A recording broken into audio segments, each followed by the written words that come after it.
Gentlemen, you are being sent in via Halo jump. You have no idea what's coming. Let them fight.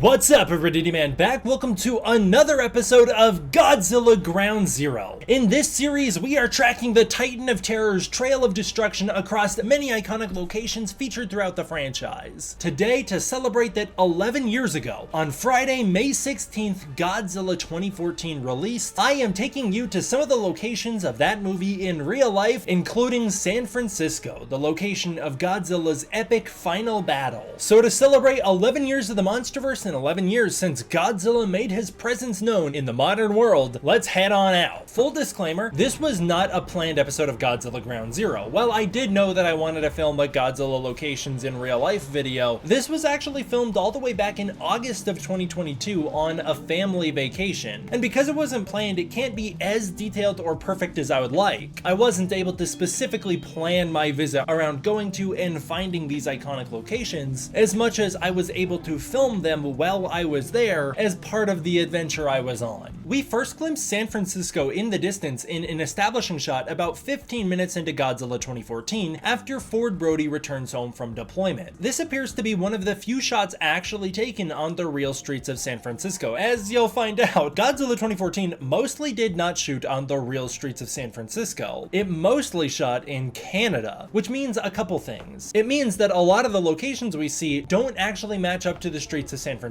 they match to the streets of Canada, and it also means that the filmmakers got to play around with geography in some confusing ways. In fact, this is a trend I've noticed with all American Godzilla movies. If you try and track Godzilla's movements, it doesn't line up as nicely and cleanly as it does in Godzilla -1, for instance, when Godzilla literally walks a geographical path that you can trace with your own 2 feet. In Godzilla 2014 and all the American Godzilla movies, Godzilla teleports from location to location to location, from literally cut to cut in the movie, making it incredibly difficult to find out where things were, what angle they were taken at, and what buildings you're looking at. It becomes even more difficult when you realize that most of the locations are completely created in CGI, and they just simply do not match San Francisco at all. But as I said, this establishing shot appears to be taken in the real San Francisco. And while I'm not sure the exact street or angle this was taken from, it can't be far from the Alamo Square Park, where you can get a similar view of the city skyline while looking at the iconic Painted Ladies houses. The Painted Ladies are a row of iconic Victorian houses on Postcard Row that are famous for their history and appearances in many films and television, including in the intro to Full House. From here you can get a great view of the skyline, and you can spot a few important locations we will be revisiting throughout this video, including 555 California Street, the tips of 345 California Center, the Salesforce Tower, 181 Fairmont Street, and the Capitol, which actually doesn't appear in Godzilla 2014, but I thought it was such a cool location and a really cool building, so I wanted to show it off. San Francisco was a wonderful place to visit, and I highly recommend it. It's got so much history and culture to it, and everywhere you go there are stories to tell and things to capture. Ford's house would be located somewhere around here, where he lives with his family, enjoying life on one of the many incredibly slanted streets of San Francisco, which make it such a special geographical city. San Francisco is known for having the windiest streets in the world and some of the steepest. And unfortunately, while we don't get to view tons of those in the movie, we do get to catch a couple glimpses of them. After Ford reunites with his family, he gets a call that Joe has been arrested in Japan, and you know what that means? It's time to head on out to Tokyo, Japan to find those filming locations in real life.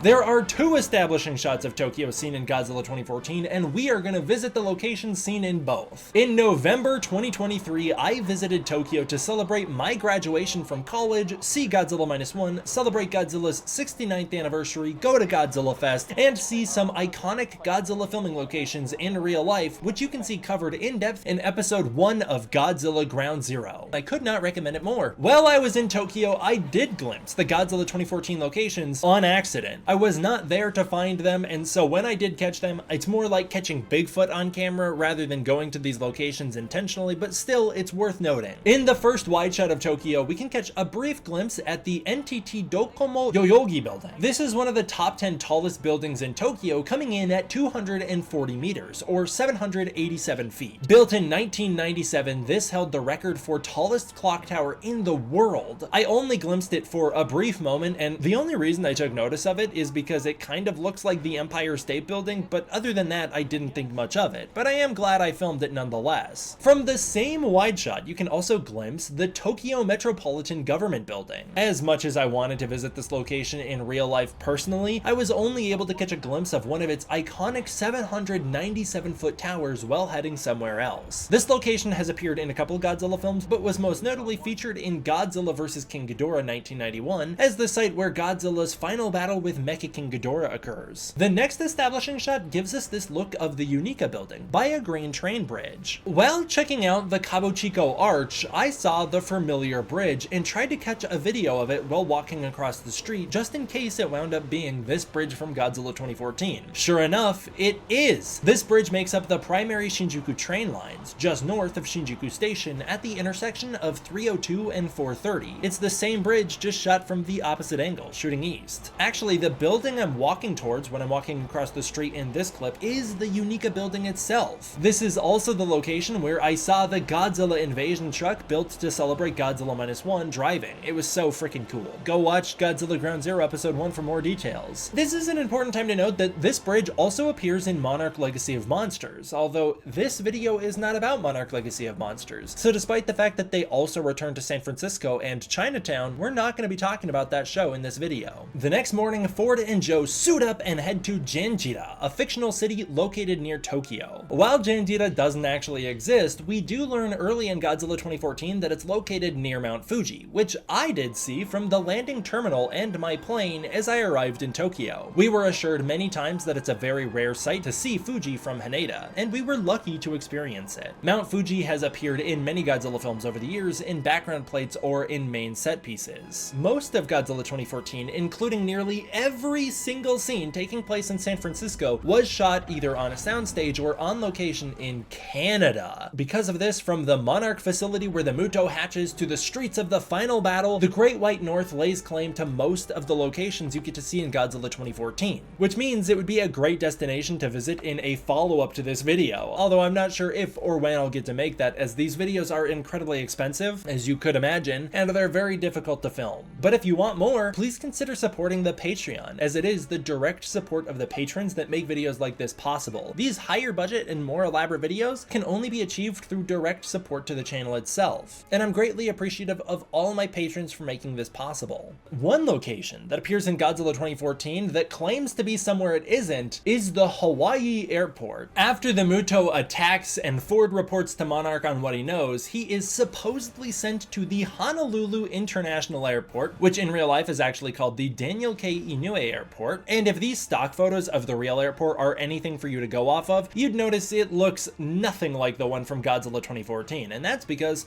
it isn't. While Godzilla 2014 did shoot in Oahu, Hawaii, reportedly scenes like the Bikini Atoll sequence and the Philippines scenes were filmed here in Hawaii, the airport scene was filmed anywhere but. The interior of the airport, as seen when Godzilla stomps through town, was reportedly filmed at the Vancouver Convention Center in Canada, which, if I'm not mistaken, is the same building the Akira Takarada cameo was filmed inside of as well. The exterior of the airport's main building is the real San Francisco International Airport. The words in the front are actually just switched from San Francisco International Airport to Honolulu, and actually they are written in pretty much the exact same font and style as the real wording on the airport. The iconic arches seen in Godzilla 2014 can be seen all over the real airport itself, and while the location might not match up one-to-one exactly as is in the movie, as a lot of the geography is different, the elevated train system which runs around the airport is present in San Francisco, and you can ride it as you'd like, as I did here. The railway system system seen in Godzilla 2014 was recreated on a soundstage due to the destruction that occurs within when the MUTO attacks Ford and Akio. The main building itself is where Godzilla appears next to when he is fully revealed and his battle with the MUTO begins. That actually would be taking place somewhere right in here where this footage is taken.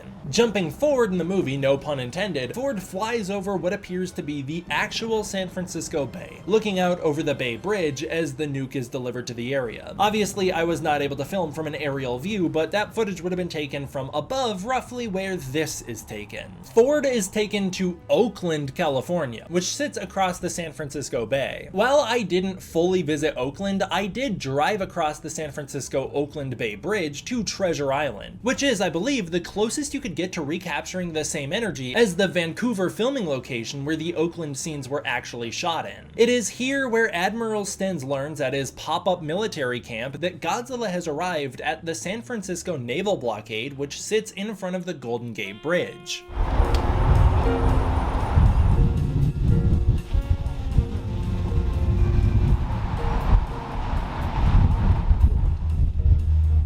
A short trip across the bay takes you to Muir Woods.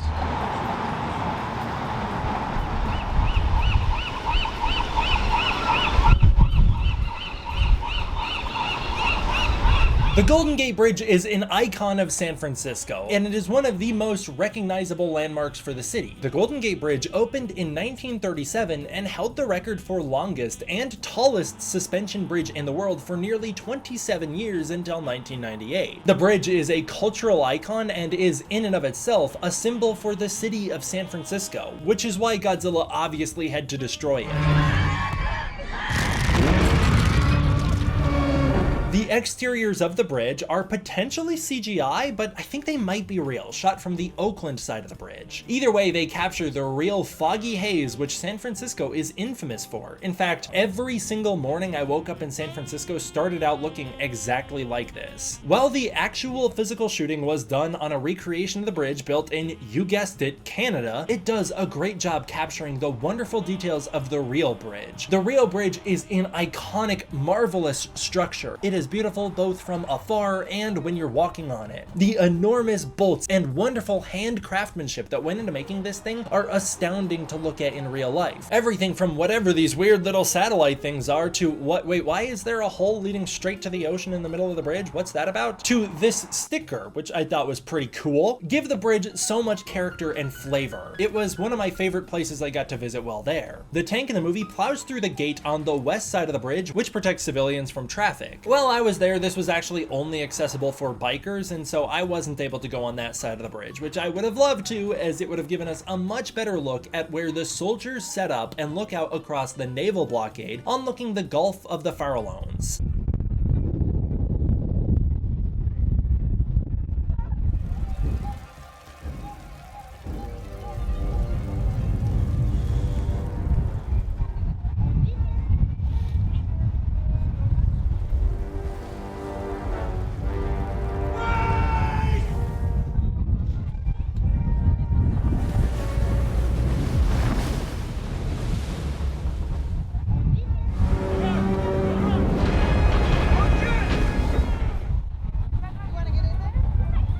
While I wasn't able to get the view from the Golden Gate Bridge like I wish I could, this is the Gulf of the Farallones from a different perspective, from a beach during sunset.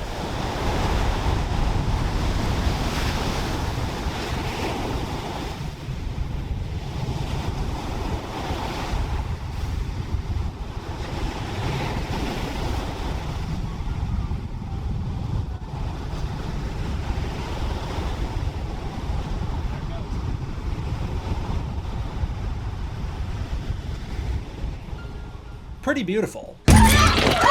Sam's bus gets stuck about midway across the bridge when Godzilla rises from the water. What you're looking at here is pretty close to where the steel cable is shot down and snaps. It breaks near its lowest point, placing it right about where this footage is taken. The cables are around 3 foot in diameter, they are incredible to look at, and they are around 12,000 tons. Now, if one of them were to actually snap in real life, the bridge would immediately tilt towards the side that snapped, basically dumping all of the traffic into into the ocean below until the other cable was potentially severed, and then the bridge would collapse, plummeting into the waters below. And so the damage here could be a lot worse than seen in the movie, especially considering Godzilla shows up and starts grabbing the other side of the cable in the process, which would have thrown that bridge all around. Godzilla rises from the sea right about here, grabbing the bridge at the midpoint seen across the street. As he bursts through the bridge not far from that midpoint, he travels along the path I'm taking here while driving. This is the closest I can get to recreating the angle of Godzilla erupting through the bridge. Godzilla winds up crossing by one of the 746-foot tall bridge towers, which are incredible to look at. Infamously, I will point out that the roadway sits only about 220 feet above the water. This means that Godzilla's height seems probable. However, the ocean floor under the Golden Gate Bridge is 372 feet deep at its deepest point. This means that Godzilla would have actually been much closer to 600 feet tall for this scene to work out the way it does, rather than the 355 feet he actually is. Godzilla enters the bay, taken from an angle somewhere around here, and we can get a decent look at Coit Tower and Telegram Hill as the MUTO's EMP sweeps the area. This 210-foot tower was built in 1933 and is mostly an art installation, although it was unfortunately closed when I visited. The MUTO dive bombs a naval ship in the harbor to steal the nuke right about where I'm standing, and then erupts onto the street approximately where this footage is set. In fact, you can see the exact same toilet house next to the Pier 5 building in the movie as in real life. This footage happens right in front of the Ferry building. This building, built in 1898, supports an impressive 245-foot clock tower, which can actually be seen in the background of a lot of key moments of Godzilla 2014. I'm assuming, although it's unconfirmed because it was filmed in Canada, that this would roughly be where Godzilla makes landfall as well. Unfortunately, the film never achieves its full potential. Despite people wanting to feature Godzilla appearing on Alcatraz Island in US-made Godzilla films ever since the 1980s, and despite concept art for Godzilla 2014 ranging from Godzilla doing battle on the island to simply Godzilla making landfall and doing a standoff on it before entering the city, this iconic prison never makes a meaningful appearance in Godzilla 2014. Didn't stop me from going and exploring and having a wonderful time. This was my favorite place I got to visit in San Francisco, and I highly recommend it. It is so cool. The MUTO then takes the nuke to his mate, arriving in Chinatown. This is where they nest, and this is also where things get incredibly complicated. Oh my gosh, it is so hard to tell where things are in this movie.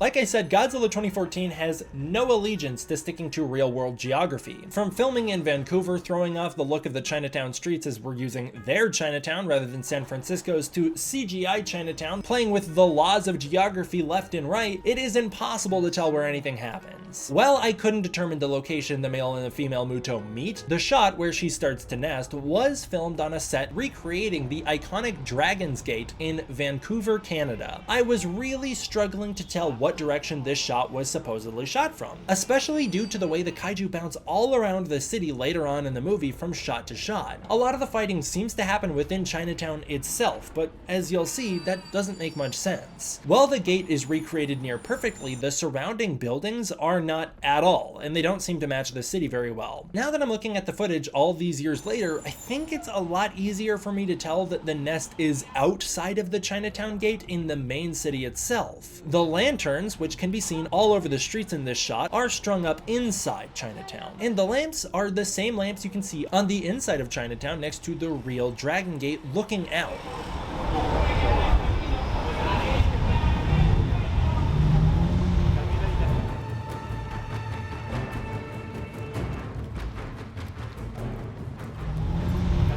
Unfortunately, I did not know that at the time, otherwise I could have gotten much better footage of the actual MUTO's nest, as I'm basically standing in it taking this shot of the Dragon's Gate facing the wrong direction.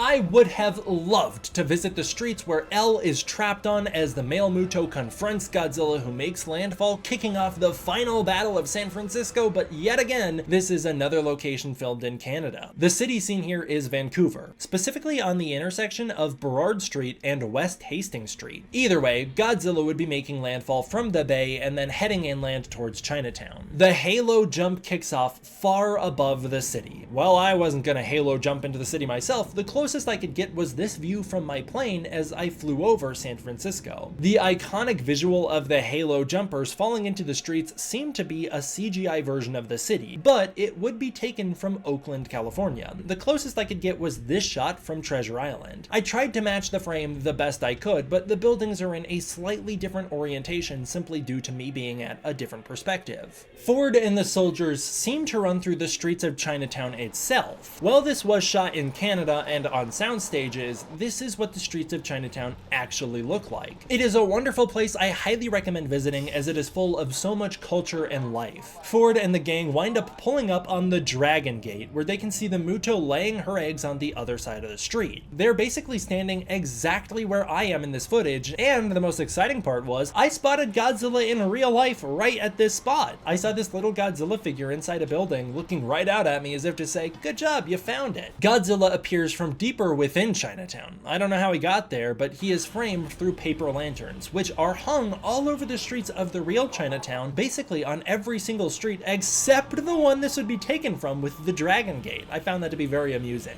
These shots were taken from about where Ford would be standing as he watched Godzilla and the MUTO begin their battle. If I hadn't been so disoriented, I could have gotten much better footage of the outside of Chinatown where the nest would be, but again, my bad, I really couldn't tell where these things were happening. Must not be recreated very accurately. This should be the MUTO nest, and this is known because Godzilla comes from the needle point, which is this way.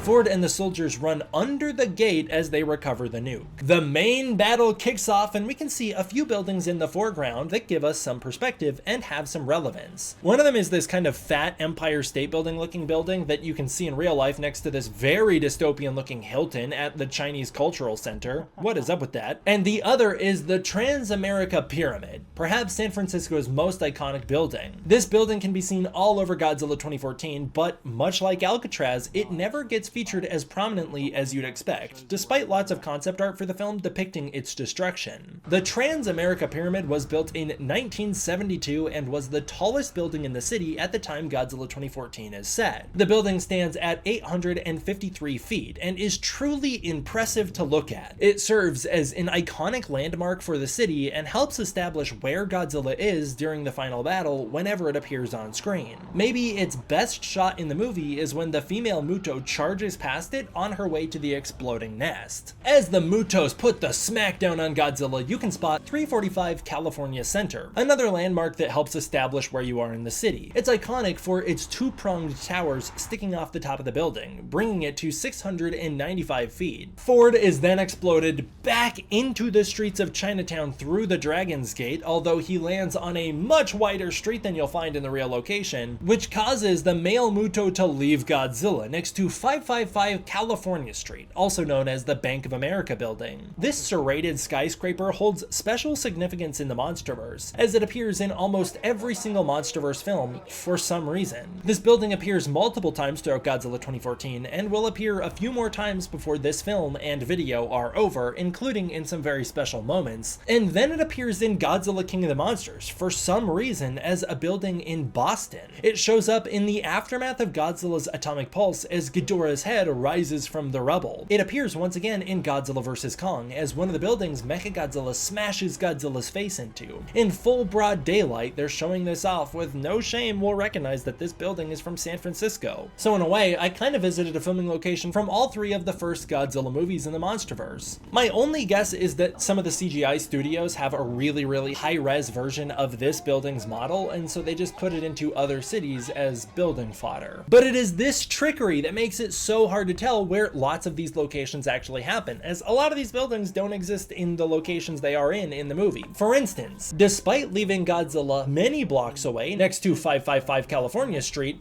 Godzilla's tail suddenly appears rising up deep from within Chinatown, illuminating a temple building as he charges his atomic breath. I searched so hard for this temple building. This building is super hard to locate. I thought that maybe it was one of these two towers, or maybe it's this trademark building, but it clearly isn't any of those. It's just a CGI asset meant to stand in representing one of those types of buildings. Even more questionable is that the temple building isn't shown in the shot when Ford is blasted through the Dragon's Gate, which now we can see has clearly fallen after the explosion, as it's seen destroyed when the female MUTO is illuminated by Godzilla's tail charging up next to the temple, which again has suddenly appeared despite never being in the film before this moment. Godzilla unleashes his atomic breath on the female MUTO from right in the perspective where this is taken, although you'll notice the buildings don't really line up at all in real life. Godzilla seemingly knocks the MUTO backwards into the 555 California Street building, which would be behind Godzilla at this point. Somehow, some way, the atomic breaths are into this building right here with the serrated edges.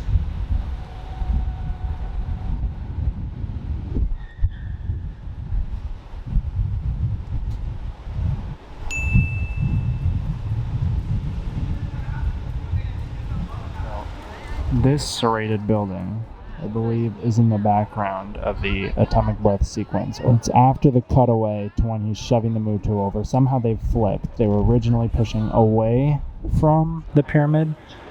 When he cuts back after he charges at her, they're pushing through towards it somewhere around here, and the atomic breath would happen somewhere in that section. Then Godzilla goes for the finisher, and we see 343 California Center behind him. This is probably its best look in the movie, and we can actually see it's taken some damage. So here you could see this building with the archy tops, the two. Godzilla stands in front of that, and atomic breaths this way, the MUTO, into the serrated building behind the pyramid. That's where that happened. Godzilla is then attacked by the male MUTO, and he charges it backwards towards the pyramid. The soldiers then take the nuke onto the San Francisco docks. Once again, this was actually filmed in Canada, so it doesn't line up with any of the real-life locations. This seems to reawaken the female MUTO, who you can actually see is sitting next to the partially rebuilt Chinatown gate she should have been blasted next to, and is now far away from 555 California Street. I don't know what's up with that. She charges the docks, which look a little bit like the very famous Fisherman's Wharf. A very fun place you can go visit in real life. I had a great time there. You can find lots of cool little animals, including a bunch of little birds, and also tons of sea lions basking in the sun. It's very cool. The male MUTO attacks Godzilla at 101st Street, San Francisco. Godzilla is pretty much standing exactly where the Salesforce Tower stands today, near 181 Fremont Street, a building that I think looks pretty rad. The Salesforce Tower is very important to mention. This 1,070-foot building was constructed between 2013 and 2018, although there was not as much groundwork done in 2014 as you'd expect, despite clearly not being in Godzilla 2014, and not being in either the skyline or the city itself, nor appearing in San Francisco during the glimpses we get at it in Godzilla King of the Monsters. This building randomly appears featured prominently in Monarch Legacy of Monsters, a big continuity error. This giant water bottle in the skyline of San Francisco is actually pretty cool, because at night the top of the building lights up with the cool lights display. Sometimes it even features an art installation which can be seen all throughout the city. This means, based on where Godzilla should be standing, the building Godzilla kills the male MUTO on should be 425 Market Street, San Francisco. This building looks close enough to the one Godzilla kills the MUTO on, and is a 524-foot skyscraper. It was opened in 1973 and nearly knocks Godzilla out as it smushes him under its weight. However, no it isn't. It just isn't. Sorry about that. Disregard prior message. You see, Godzilla's actually standing next to the Imbarsadero West skyscraper on 275 Battery Street. I actually misidentified the building he was near, first of all because I don't see 345 California Center in this shot, which I very much should, and also because this movie is just so dark, and the building Godzilla's near looks so similar to one near the Salesforce Tower. That's why I included both sections in this video, because I wanted to spotlight the fact that the current largest building in San Francisco shouldn't exist in Monarch Legacy of Monsters because it doesn't exist here. Because of this change, it is far more likely that the building Godzilla kills the male MUTO on is actually the Union Bank building on 50th Street, California, as this one pretty much matches identical to the one seen in the movie. A fact I wish I knew while I was there in the real location, as I could have gotten much better footage of it. It's the building you see towering on my left here, but that's really the best angle I caught it from. This skyscraper was opened in 1972, 1 year before 425 Market Street, and is a little shorter than 425 Market Street, coming in at 586 feet rather than 524 feet. This makes its height difference towering over Godzilla a little more confusing, as Godzilla should only be about 100 feet shorter than it, but he appears way shorter than it in the movie. Godzilla and Ford then reunite on the streets of Canada, where Ford also finds the female MUTO attacking the soldiers, so unfortunately I can't catch a glimpse of either of these two locations. Ford is meant to be running on the Fisherman's Wharf, near where all of these sea lions are hanging out. Pretty cool, that means the female MUTO is attacking right about here. The Ferry building can once again be spotted in the background of this fight. Ford tries to launch the boat into San Francisco Bay, but doesn't make it far. Although it's nearly impossible to see in the dark and gloomy version of the film we have access to today, you can see in the NPC visuals for the movie that Godzilla catches the female MUTO just offshore near the Ferry building. The shot where Godzilla pries her jaws open is actually taken from the perspective of Pier 7, which we will return to in a little bit. I think it is so cool that you can even see one of the Pier 7 street lamps, one of those little light posts, in the frame as Godzilla unleashes the kiss of death. Gareth Edwards worked really hard to try and make sure that most of the angles we see in Godzilla 2014 could have been taken from real perspectives. I really wish I had known that this was taken from the perspective of Pier 7 while I was there, as I could have tried to match the angle 1-to-1. The Bay Bridge can be seen in the background as Godzilla unleashes the kiss of death down the MUTO's throat. This epic moment happens right in these waters you're looking at here. This is also obviously where Godzilla does his epic victory roar, with the Bay Bridge standing proudly in the background. The Bay Bridge is something that for years I viewed as a continuity error, not understanding that it's a real thing that exists. I always wondered how the Golden Gate Bridge suddenly magically repaired itself in the background of a couple shots of Godzilla 2014, most prominently the ending when Godzilla Returns To Sea, and it's only way later that I realized it's because they are two bridges. The Bay Bridge accomplishes a very similar goal to the Golden Gate Bridge. This bridge takes people from San Francisco to Oakland, except the Bay Bridge has a pit stop on Treasure Island in the middle. The Bay Bridge was built in 1936, before the Golden Gate Bridge. However, its towers stand at 526 feet, a little under the 746-foot Golden Gate Tower heights. It's also just simply a boring color, so that's another reason it doesn't get a lot of love. The Bay Bridge is much longer than the Golden Gate Bridge, coming in nearly 3 times as long, but importantly, it has a much shorter span between suspension pillars, giving the edge to Golden Gate. Godzilla then waddles on land, and collapses with the pyramid in the background. Based on what Ford witnesses, it seems Godzilla collapses somewhere around here, right next to the shoreline. Power is restored and Ford sails towards the broken, but not as broken as it should be, Golden Gate Bridge along the same perspective I'm sailing on. This would be the same journey Ford took out to sea. As Ford passes under the bridge, he looks up to see it split in half. Luckily, this was not the view I captured in real life, as I did the exact same thing. This is around where Ford was rescued and extracted. The nuke continues out to sea, blowing up in the distance in these waters. The next morning, Godzilla's body now appears much closer to the pyramid further inland, and is placed between the pyramid and the One Maritime Plaza. This is another building I really wished I knew the importance of while I was there, as I only caught it in a couple glimpses as seen here. The Brodies, I believe, reunite in Oracle Park, which is in San Francisco, although again this was filmed on location in Canada. Teleporting one last time, Godzilla appears to be coming deeper from within the city after waking up. As you can see, he passes by the pyramid, barely framed here, on his way back to sea, which means he would have woken up behind the pyramid deeper in the city. Now towering well over 1,000 feet, Godzilla does his victory roar with 4 Embarcado Center in the background. This occurs right about exactly where I'm standing. As you can see, that's the building Godzilla would have behind him. Godzilla continues crossing the street, passing Pier 5 and returning to sea next to Pier 7, basically crossing the exact path filmed here, where the MUTO's head and corpse have somehow disappeared deep into the bay waters. I don't know if the bay is actually deep enough to house the full MUTO's body, but in the movie I guess it is, as you can't see it as Godzilla swims into the ocean. Walking along the pier, we can basically track the same path Godzilla takes to sea, the Bay Bridge once again proudly standing in the background. Godzilla mostly submerges around here, although he actually continues out past Golden Gate before disappearing into the waters below.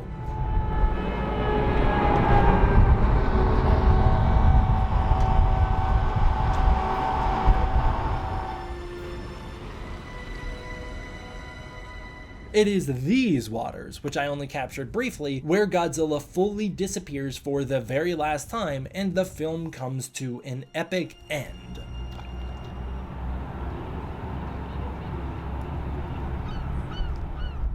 Thank you guys so much for going on this journey with me. I love making these Godzilla Ground Zero videos. As I continue to make them, hopefully they'll continue to get better and better as they can be a little more intentionally done. Hopefully it won't just be like on a different trip, I happen to film these other locations. I would love to get to a point where we can be taking these trips intentionally and directly for this series. Until then, I want to give a huge thank you to my patrons over on Patreon. Once again, it is the support of the patrons on Patreon that makes videos like this possible. If you want to support the Patreon, you can use the link in the description below where you can get early access to content, access to the Discord community, and more. If that's not your thing, please consider joining as a channel member. I would greatly appreciate it. Thank you guys all so much for watching. I hope you enjoyed. I will see you all next time for the next one. D-Man, out.